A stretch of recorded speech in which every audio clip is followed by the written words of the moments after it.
าลีมิได้มีไว้ห้อยใครอันเรือเมและรถไฟมันก็ไปตามเวลาโอเอและอึดอาดมักจะพลาดปรารถนาชวดแล้วจะโศกาอนิจจาเราช้าไปขอเชิญรับฟังธรรมยามดึกจากวัดทุ่งปากเกร็ดตำบลหนองหานอำเภอสันทรายจังหวัดเชียงใหม่จะโศกาอนิจจาเราช้าไปขอเชิญรับฟังธรรมยามดึกจากวัดทุ่งปากเกร็ดตำบลหนองหานอำเภอสันทรายจังหวัดเชียงใหม่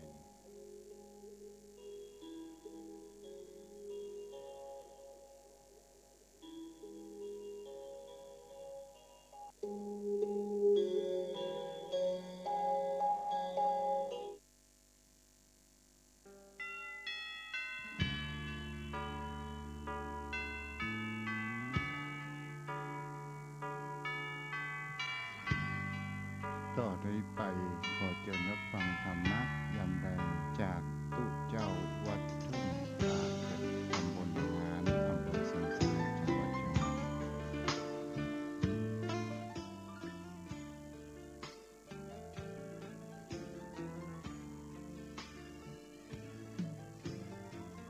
เชิญชวนทุกท่านเข้าวัดเข้า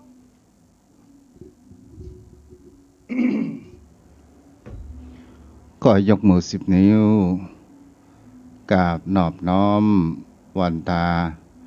น้อมระลึกถึงองค์สมเด็จพระผู้มีพระภาคเจ้าอรหันตสัมมาสัมพุทธเจ้าพระองค์นั้นผู้ตรัสรู้ชอบได้โดยพระองค์เองตลอดจนถึงพระธรรมคำสอนขององค์สมเด็จพระสัมมาสัมพุทธเจ้าและพระอริยสงฆ์สาวกขององค์สมเด็จพระผู้มีพระภาคเจ้าอรหันตสัมมาสัมพุทธเจ้าโดยเสียงเก้าของข้าพเจ้าและขอถวายความเคารพนอบน้อมไว้สามายังครูบาอาจารย์พระเถระเจ้าพระภิกษุสงฆ์สามเณรพระสังฆาธิการทุกรูปที่ติดตามรับฟังเจริญพรพ่อออกแม่ออกศรัทธาโยมพ่อโยมแม่ท่านผู้ฟังทุกท่านทุกคนที่ติดตามรับฟังธรรมะยามแลงรายการธรรมะคติธรรมโยมพ่อโยมแม่ในช่วงเวลายามแลงทางสถานีวิทยุเพื่อการศึกษาพระพุทธศาสนาและวัฒนธรรม104.5 เมกะเฮิรตซ์โดยความเมตตาของท่านอาจารย์พระครูสมุวิศวัตร วรกิจโจผู้อำนวยการสถานีวิทยุแห่งนี้มาแล้วเด้อโยมพ่อโยมแม่เมื่อตะกี้กันใจบดีไฟก็มาดับก็มาจ้าพอสมควรแต่ก็ได้เป็นทรงกรรมการพระอาจารย์พระครูสมุวิศวัตรว่าไฟแม่ก็ออกไฟมาแม่ก็เปิดเทปผมกรรมเนาะแล้วบังเอิญเพิ่นก็มีการถ่ายทอดในการประกอบพิธีวางศิลาฤกษ์ที่พระธาตุสีสองเมืองที่ดอยนางแก้วของท่านอาจารย์พระครูอภิวัตรวัฒนวิกรมตอนนี้ เขากลับมาอยู่ในช่วงปกติก็ขออภัยไว้ตัวเนาะโยมพ่อโยมแม่วันนี้บรอจ้าก็เข้ามาสู่ในเรื่องเกี่ยวกับชีวิตเกี่ยวกับในการที่เป็นธรรมะโยมพ่อโยมแม่เอาจะหันได้ว่าผู้คนเฮานั้นเป็นสิ่งที่เกิดมาแล้วมักมีความสงสัยในเรื่องกับชีวิตต่างๆนานาเกิดขึ้นจะเป็นสิ่งที่สังเกตได้ว่าคนเฮานั้น มีความสงสัยในวัตถุสิ่งของสงสัยในเรื่องราวต่างๆเกิดขึ้นบางคราวคนเราก็มีความสงสัยในเรื่องปุพกรรมอดีตกรรมไปต่างๆนานาเกิดขึ้นในสิ่งที่เรานั้นบ่เห็นด้วยตาเปล่าของเราเอง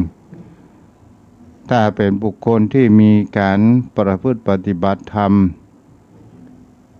อย่างแท้จริงเช่นจังหันด้วยตาเนื้อตาในของท่านเองแต่ส่วนใหญ่นั้นเฮาก็มาหันด้วยตาเปล่าของเฮาเพราะว่าวิถีชีวิตมนุษย์ของคนเฮานั้นยังมีคำว่าเป็นปุถุชนเป็นผู้หนาด้วยกิเลสต่างๆนานานั้นเกิดขึ้นได้บางคราวโยมพ่อโยมแม่ก็มีเด็กอัศจรรย์หรือว่าเป็นผู้ที่เกิดมาแล้วก็ได้หันพูดผีปีศาจตามถนนข้างทางหันเทวบุตรเทวดาต่างๆนี่ก็คือเป็นพระบุญกุศลที่เพิ่นได้สั่งสมมาในอดีตชาติอาจจะท่านได้บำเพ็ญปฏิบัติประพฤติปฏิบัติธรรมก็ให้เกิดส่งผลในชาตินี้นั้นก็มี แต่บางสิ่งบางอย่างโยมพ่อโยมแม่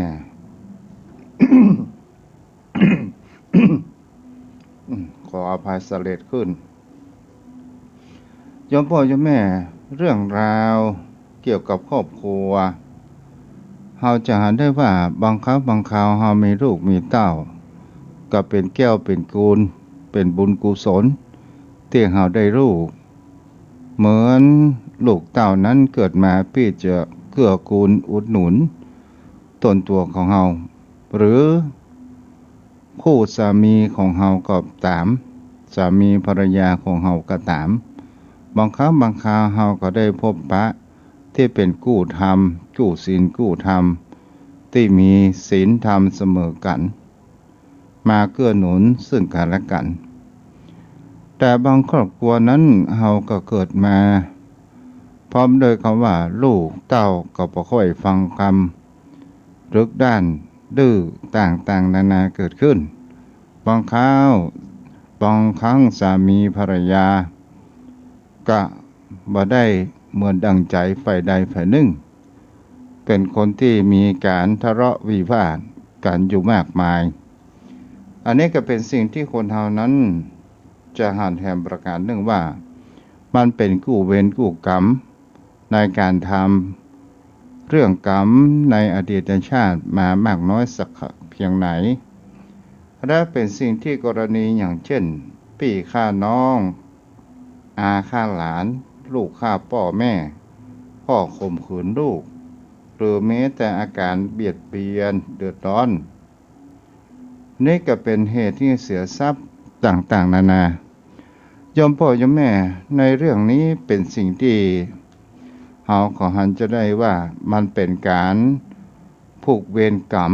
กันในอดีตชาติและจนมาส่งผลในชาตินี้ในอดีตชาตินั้นเราได้มีการอาฆาตผูกเวรกันไว้และมาชดใช้ในกรรมในชาตินี้โดยการที่เรานั้นบ่ได้อโหสิกรรมต่อกันและกันมันก็เลยเป็นเรื่องแห่งความวุ่นวายแห่งความเดือดร้อนบนโลกใบนี้ก็ว่าได้อันนี้อู้ในเรื่องกรรมโยมพ่อโยมแม่ในที่นี้จะอู้ในเรื่องการแบ่งลักษณะ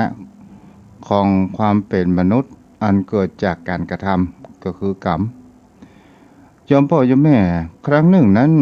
เมื่อองค์สมเด็จพระสัมมาสัมพุทธเจ้าสมเด็จพ่อของหมู่เฮาบรมครูตอนที่พระองค์ท่านนั้นอยู่ในวัดพระเชตวันนครสวัสดีก็มีพราหมณ์ผู้หนึ่งชื่อว่าสุภมานพเป็นลูกเศรษฐีก็และมีความสงสัยเกี่ยวกับเรื่องว่าทำไมคนเฮาเกิดมาหน้าตาดีทำไมคนเฮาเกิดมาหน้าตาบ่ดี ทำไมคนบางคนนั้นเกิดมามีปัญญาเฉลียวฉลาดบางคนนั้นเกิดมามีปัญญาทุ่นจ้าบางคนนั้นเกิดมาบนกล่องเงินกล่องทองบางคนก็เกิดมาอยู่ในฐานะยากจนมันเป็นเพราะเหตุใดนี่ก็เป็นสิ่งที่สุภาพมนุษย์นั้นก็ได้ทูลถามองค์สมเด็จพระสัมมาสัมพุทธเจ้าถ้าเราจะอธิบาย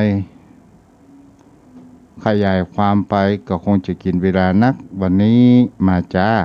ดีกว่ามาสุภาพมนุษย์นั้นได้ทูลถามเรื่องแรกว่าทำไมบางคนนั้นเกิดมาอายุสั้นบางคนนั้นเกิดมาอายุยืนพระพุทธองค์นั้นก็ได้ตรัสว่าคนที่เกิดมาอายุสั้นนั้นก็เพราะว่าในชาติบางก่อนนั้นเป็นคนที่ชอบ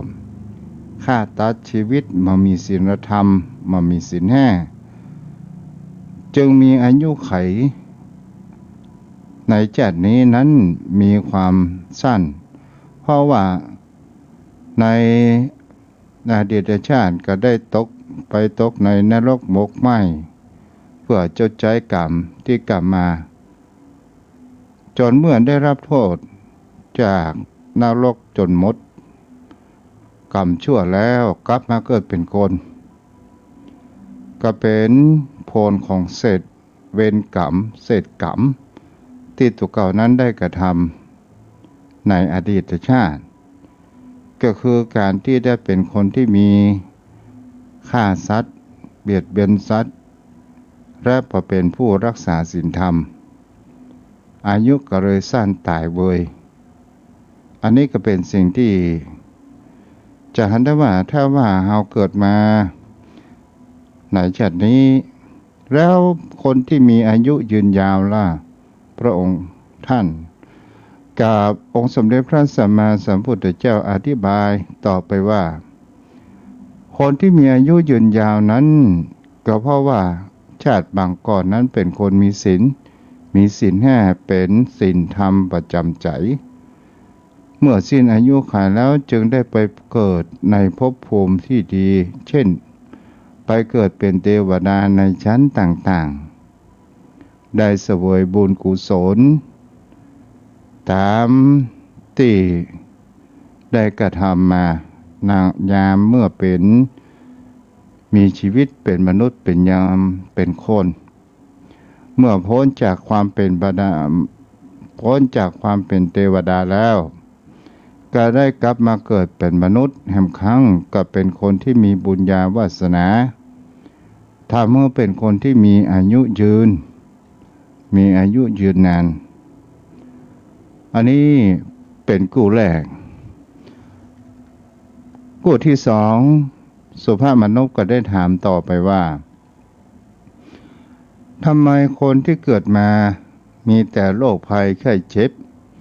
บางคนนั้นบ่ค่อยมีโรคภัยไข้เจ็บเป็นเพราะเหตุใดพระเจ้าข้าพระองค์นั้นก็ได้ตรัสตอบไปว่าคนที่เกิดมามีโรคภัยไข้เจ็บมากเพราะเมื่อชาติปางก่อนนั้นเกิดเป็นคนชอบทรมานเบียดเบียนสัตว์ขังสัตว์และก็ตลอดจนถึงความหมายในทางพระพุทธศาสนาที่จะเป็นสัตว์ที่หัน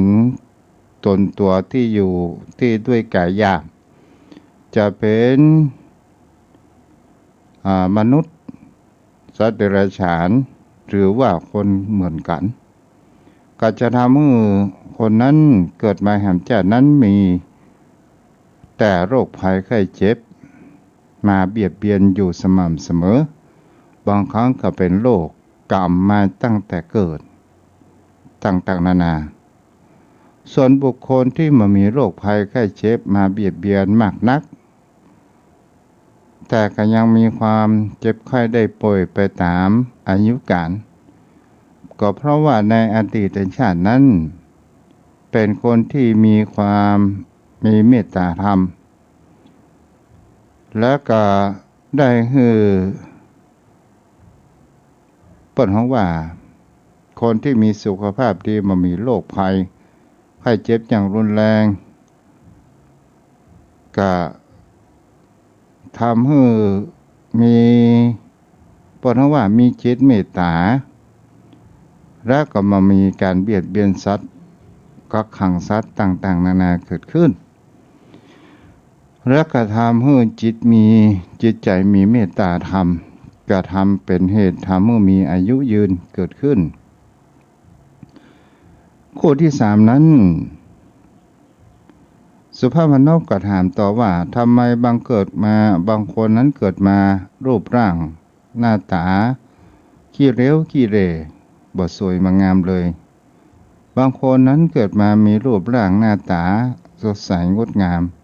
เป็นเพราะเหตุอะไรอย่างพระเจ้าค่ะพระองค์นั้นก็ได้ตรัสตอบบอกไปว่าคนบางคนนั้นเป็นคนขี้โกรธมีความโกรธเป็นเจ้าเรือนโอ้อะอย่างน้อยก็โกรธนะโยมพ่อโยมแม่เนาะเมื่อสิ้นอายุไขในชาตินี้ได้ไปเกิดในอบายภูมิหรือสถานที่ลำบากเมื่อหมดจากภพอันนั้นแล้วก็ได้พลิกมาเกิดเป็นคนแห่งครั้งหนึ่งในความเป็นคนที่โกรธอยู่เสมอในเกิดมาชาตินี้กับเป็นคนที่ขี้เหลวขี้เหร่หน้าตาบดีพอสวยมางามน่าอัปรักษ์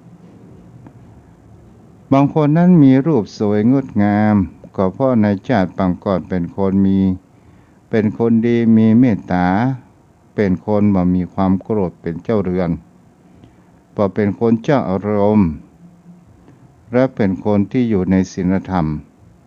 ส่งผลให้คนผู้นั้นมีรูปร่างหน้าตาดีสดใสงดงามมาคู่ที่สี่สุภาพมนพนั้นได้ทูลถามต่อไปว่าทำไมบางคนเกิดมามีวาสนาน้อยเป็นคนที่ต้อยต่ำบางคนนั้นเกิดมามีวาสนาดีมียศถาบรรดาศักดิ์พระพุทธองค์นั้นก็ได้ตรัสตอบไปว่าคนบางคนที่มีวาสนาน้อยเพราะว่าเมื่อชาติปางก่อนนั้นเป็นคนที่มีความขี้อิจฉาคือคนที่มีเห็นคนอื่นได้ดีกว่าตนบ่ได้เป็นคนที่มีความอิจฉาคนอื่นล่ำไปก็คืออิจฉาต่อร้อนเมื่อสิ้นอายุไขก็จะต้องไปได้รับความทุกข์ความยากในภูมิที่บดีเมื่อกลับมาเกิดเป็นโคนแหมก็ถ้าเมื่อมีบุญญาวาสนาน้อยเกิดความทุกข์ยากต่ำต้อยส่วนบางคนนั้นมีวาสนาดีมียศถาบรรดาศักดิ์เพราะเป็นคนที่มีใจคอกว้างขวางมามีความคิดอิจฉาริษยาไผยินดีหารผู้อื่นนั้นมีความสุขความเจริญเป็นคนที่มีชีวิตนั้นมองไปถึงความสำเร็จของคนอื่นชื่นชมดีเบิกบานเป็นสุขบอกคิดชิงดีชิงเด่นกับไผคนประเภทนี้ก็ถือว่าเป็นคนที่มีเกิดมาแห่งจันหนึ่งก็คือเป็นคนที่มียศถาบรรดาศักดิ์และมีบุญญาวาสนาต่อมาสุภาพมนพก็ยังได้ถามในคู่ที่ห้าว่าทำไมคนเราเกิดมายากจนบางคนนั้นเกิดมาร่ำรวยพระเจ้าค่ะพระพุทธเจ้าได้ตรัสตอบว่าคนบางคนเกิดมายากจนก็เพราะว่าชาติบางก่อนเป็นคนที่มีความตนีทีเหนียวมีอีกก็ว่าบ่ฮู้จักกินจักการบ่ฮู้จักการช่วยเหลือคนตกทุกข์ได้ยากจึงเกิดมาในชาตินี้เป็นคนที่บ่ร่ำบ่รวยยากจนเพราะความตนีทีเหนียว ในการที่ใจคอของตัวเองนั้นเป็นคนมีความตณีที่เหนียวมีจิตใจบอกกว้างส่วนบุคคลที่มีความร่ำรวยก็เพราะเป็นคนที่มีความบริจาคทานช่วยเหลือคนยากคนจนและเกิดมาในชาตินี้เลยเป็นคนที่มีทรัพย์สินเงินทองอยู่โยมพ่อโยมแม่คู่ที่หกสุภาพมนพก็ได้ถามต่อไปว่าบางคนเกิดมาในสกุลต่ำบางคนเกิดมาในสกุลสูงเพราะเหตุใดพระเจ้าค่ะพระพุทธองค์นั้นก็ได้ตรัสตอบไปว่าเพราะว่าชาติบางก่อนเขาเป็นคนประเภทที่บ่ค่อยอ่อนน้อมถ่อมตนต่อผู้รักผู้ใหญ่เป็นคนที่มีความแข็งกระด้างเมื่อตายไปแล้วเกิดในสถานที่ลำบากมีนรกเป็นต้นเมื่อกลับมาเกิดเป็นมนุษย์จึงเกิดมาอยู่ในสกุลต่ำในสกุลจันทานหรือเป็นชาวประมงที่มีความแร้นแค้นลำบากเดือดร้อนส่วนที่คนเกิดมาในสกุลสูงก็คือตรงกันข้ามโยมพ่อโยมแม่เขาเป็นคนอ่อนน้อมถ่อมตนต่อผู้รักผู้ใหญ่ต่อครูบาอาจารย์ต่อผู้มีความประพฤติดีเมื่อตายไปแล้วไปเกิดในที่ดีมีสวรรค์เป็นต้นเมื่อกลับมาเกิดเป็นมนุษย์แหมเป็นคนแหมในก็เกิดในสกุลสูงเช่นสกุลของกษัตริย์เศรษฐีหรือสกุลของเจ้านายคู่ที่เจ็ดคู่สุดท้ายสุภาพมนพนั้นก็ได้ถามว่าทำไมบางคนนั้นเกิดมาโง่บางคนนั้นเกิดมาเป็นคนมีความฉลาดหลักแหลมพระเจ้าข้าพระพุทธองค์นั้นก็ได้ตรัสตอบว่าก็เพราะว่าชาติบางก่อนคนที่บ่เข้าไปถามไต่ถามความรู้สมณะพราหมณ์ผู้เป็นอันเป็นบัณฑิตหรือบุคคลผู้มีความประพฤติดีรู้เรื่องคุณธรรมหรือมีความประพฤติชอบบางคนนั้นชอบดูถูกดูแคลนคนที่มีศีลมีธรรมเหยียดหยามคนมีศีลมีธรรมและเป็นคนที่ชอบดื่มสุราเกิดมาจากนี้ก็เป็นคนที่มีโง่เขลาปัญญาทึบหรือแม้แต่พิการทางปัญญานั่นเองส่วนคนที่มีปัญญาฉลาดก็คือเป็นคนที่ชอบไต่ถามหาความรู้จากสมณะผู้ประพฤติปฏิบัติดีถามเรื่องบาปคุณโทษและมายุ่งเกี่ยวกับเรื่องอบายมุขต่างๆอันก่อให้เกิดเพื่อนว่าอันก่อให้เกิดเหตุต่างๆเป็นต้นเพราะในชาตินั้นเขาจึงเกิดมานั้นเป็นเพราะในชาตินี้เขาเกิดมาเป็นคนที่มีปัญญาเมื่อสุภาพมนพได้ถามปัญหาทูลถามในความสงสัยในจิตในใจ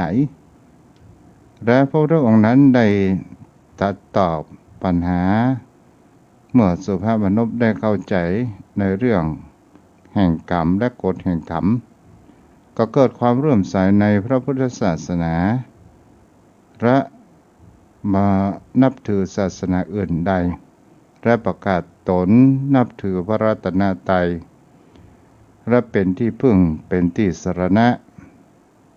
ตลอดเมื่อมีชีวิตอยู่ในอดีตชาติก็เห็นได้ว่านี่ก็คือความข้อสงสัยของสุภาพมนพชมพ่อโยมแม่ในวันนี้ก็จะไปเกี่ยวกับเรื่องคำว่ากรรมคือการกระท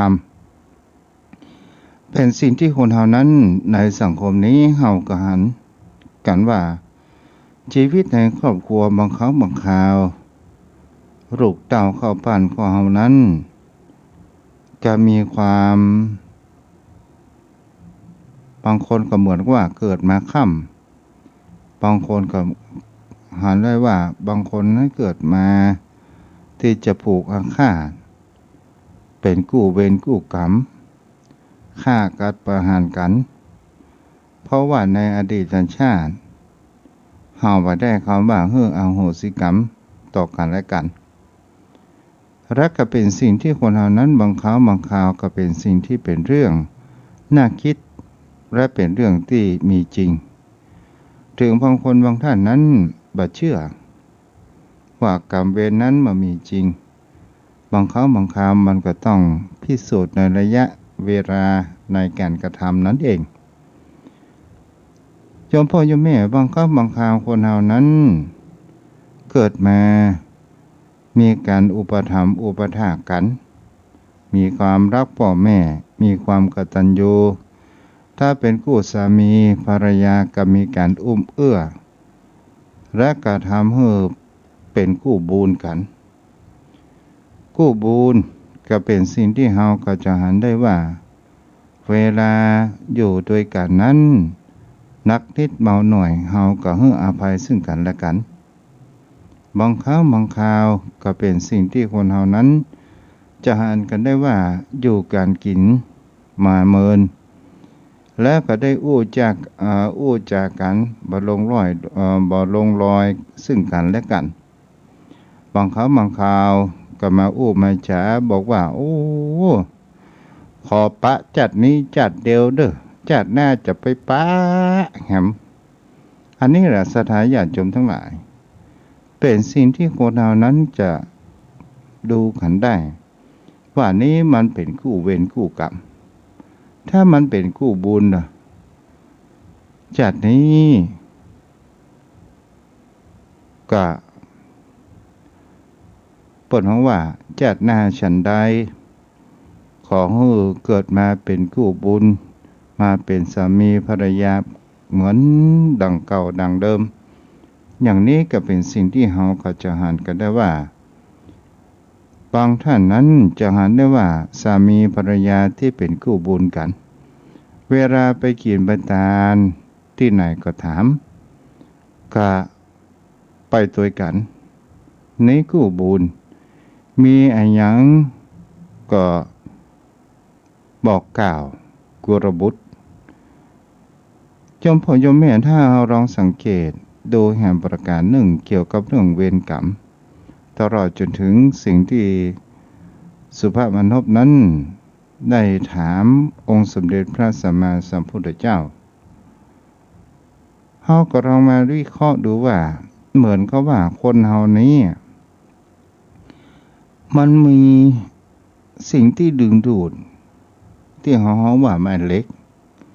โยมพ่อโยมแม่ก็ลองสังเกตดูว่าถ้าเฮาไปแนวธรรมะก็คือคำว่าจริตเดียวกันถ้าคนที่ชอบกินชอบทานมันก็จะดึงดูดคนที่ชอบกินชอบทานคนที่มีศีลมีธรรมคนที่ประพฤติดี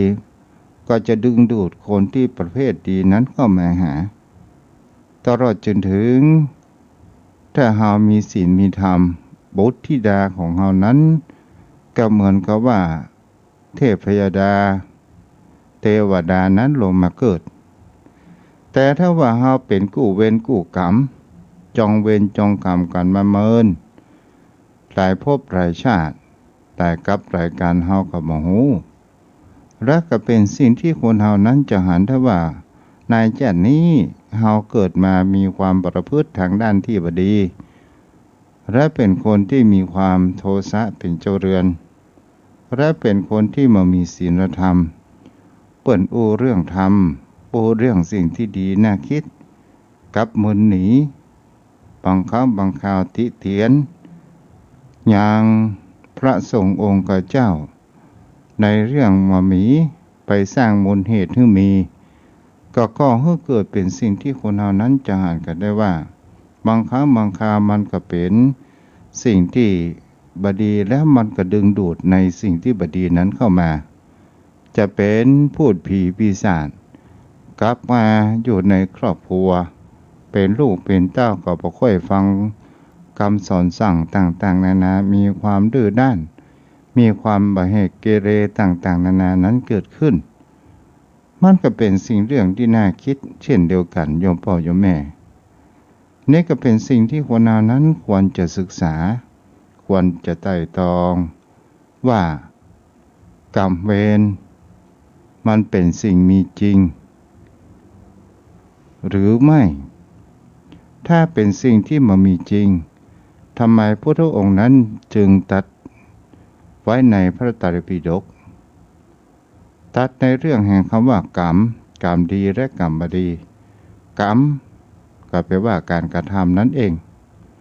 แต่โยมพ่อโยมแม่ก็เป็นสิ่งที่คนเรานั้นจะหาได้ว่าบุพกรรมของคนเรานั้นมันมีความแตกต่างกันไปนั่นเองเราจะสร้างสิ่งใดเล่าไปกับตนตัวของเราจะสร้างสิ่งดีๆถ้าเราเป็นคนที่หมั่นประกอบในการหูศีลกินทานถ้าเราบ่มีทรัพย์มากเราก็ทำบุญตามที่กำลังเราทำได้หรือแม้แต่กำลังกายของเรานั้นก็ทำบุญก็ได้ก็คือการเป็นจิตอาสาช่วยเหลือสังคมหรือช่วยเพียวปัดกวาดวัดวาอารามนี้ก็เป็นบุญหรือเราได้เสละร่างกายของเรานั้นอุปถัมภ์อุปถากพ่อแม่ของเราก็นี้ก็คือบุญเราช่วยเหลือคนยากคนจนนี้ก็คือบุญบุญแปลว่าอย่างเล่าก็แปลว่าความสบายอย่างความสบายใจนั่นเองศีลน่ะศรัทธาญาติโยมทั้งหลายถ้าเราบ่มีทรัพย์สินเงินทองมากนักก็ขอให้เราเป็นคนมีศีลในที่นี้เรานับเราปฏิถือครบทั้ง5ข้อก็ยังมี 2-3 ข้อก็ยังดีกว่าเราบ่ได้รักษาโยมพ่อโยมแม่ศีลมันก็ก่อให้เกิดแห่งความร่มเย็นก่อให้เกิดแห่งความสุขบุคคลใดเป็นผู้มีศีลเป็นขันธรสแห่งศีลก็คือมีกลิ่นที่อันหอมฟุ้งกระจายไปอยู่สม่ำเสมอถ้าเรามีศีลแล้วเราประพฤติปฏิบัติธรรมเราก็จะหาความจริงสัจธรรมแห่งชีวิตเราก็จะรู้อาการคำว่าเกิดดับแห่งจิตนั่นเองนี่ก็เป็นสิ่งที่คนเรานั้นก็ควรที่จะศึกษาคือมีปัญญาจากตนตัวของเราเองพระสงฆ์องค์ข้าเจ้าที่ได้นำรับคำสอนของพระพุทธองค์นั้นมาบอกกล่าวเป็นผู้เพียงแค่ชี้แนะแนวทางแต่การจะเดินจะกระทำหรือไม่มันก็อยู่ที่โยมพ่อโยมแม่ท่านผู้ฟังผู้มีบุญทุกท่านวันนี้ก็จะเวลามาพอสมควรเนาะวันนี้ก็มาจ้าวันผูกเฮาก็มาฟังกันใหม่มาจ้าดีกว่ามาโยมพ่อโยมแม่เพราะว่าวันนี้เกิดเหตุการณ์1ไฟดับเนาะเอาละโทรเข้ามาได้เด้อ0631639950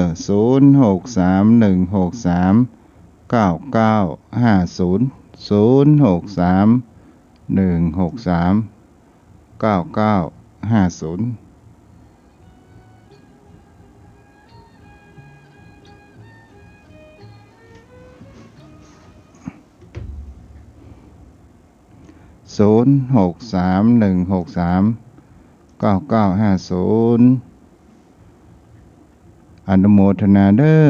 ที่รับฟังกันต่างโยมแม่ทองคำที่วงคำและโยมปีสาพรพนาพิเศษกุฎน้อเจริญพรแม่ปักกายพึกษ์ร้อยเจ้านึกว่าวันนี้ผมมาแล้วดังได้ยินแค่อันนี้ได้ยินก็คืออันดนตรีอ่ะเจ้าไฟมันดับแม่โอ้เจ้าอันต้นไทยทอดอันนี้ตัวเนาะเจ้าก็เลยว่ามาแก้กันยังดีเนื้อทั้งนั้นเนาะวันนี้เนื้อทั้งนั้นเด้อเจ้าคือกำลังใจนะเจ้าคนอื่นโทรมาเจ้าวันพุธก็เอาน้ำเนาะวันนี้กินเนื้อไปก่อนกินของแห้งไปก่อน บุญรักษาเด้อ0631639950 0631639950ขอแหมสัก2-3 สายเด้อแหมนาทีจะหมดจะ6 โมงขอสัก3 นาทีเนาะ3 นาทีไปใครรับฟังอยู่ก็โทรเข้ามาได้เนาะ0631639950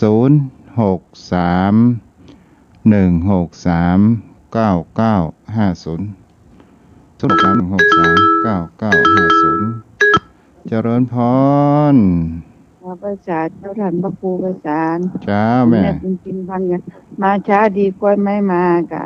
จ้าแม่คนทักกับผืนหนังคนจังกับผืนเสื้อมาคืนแม่ก็ฟังอยู่ลูกเจ้า4 ทุ่มถึง5 ทุ่มนะแม่นถวายเป็นกำลังใจนะเจ้าจ้าบุญรักษาเด้อเจ้าสาธุเจ้า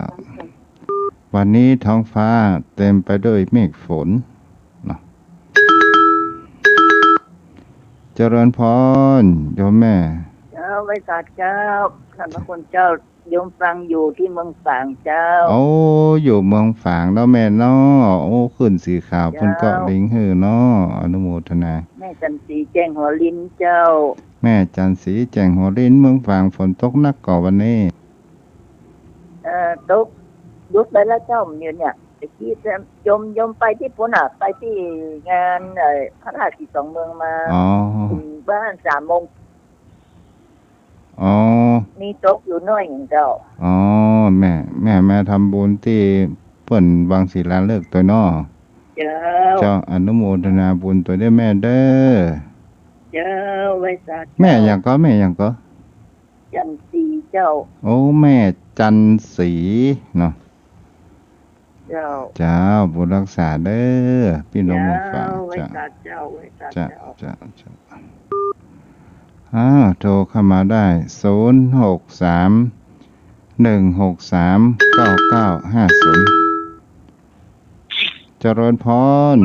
ครับไหว้สาครับหลวงพ่อนี่แล้วมาช้าดีกว่าไม่มาโน่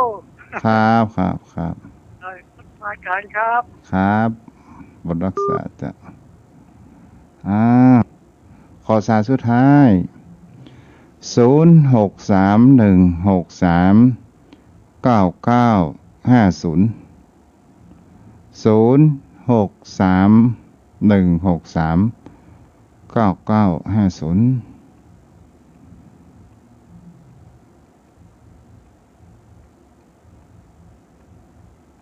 โยมพ่อโยมแม่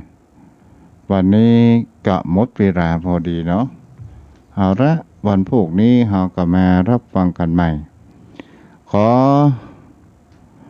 พุทธานุภาพธรรมานุภาพสังฆานุภาพและบุญกุศลที่ข้าพเจ้าได้ปวดประพฤติปฏิบัติมาขอรวมเป็นปัจจัยปกปักรักษาโยมพ่อโยมแม่ท่านผู้ฟังผู้มีบุญท่านตลอดจนถึงศรัทธาญาติโยมที่ได้อุปถัมภ์อุปถากยังศาสนาขององค์สมเด็จพระสัมมาสัมพุทธเจ้าเพื่อมีแต่ความสุขปราศจากโรคภัยแก่เจ็บเหมือนกันทุกผู้ทุกคนเจริญพร